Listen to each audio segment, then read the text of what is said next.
आप्पाजीच्या तोंडातून शब्द आला राज,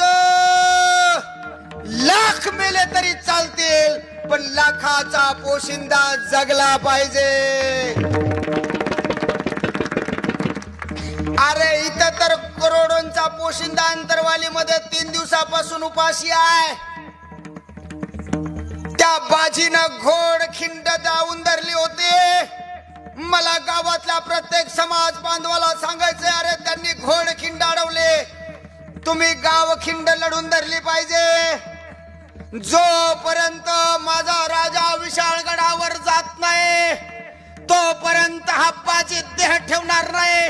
गावातल्या पोराने सुद्धा मनावर राजा जरांगे पाटलाला सांगावा, पाटील जोपर्यंत आरक्षण तुम्ही घेऊन येत नाही तोपर्यंत मराठाचा पोर गाव खिंड सोडणार नाही.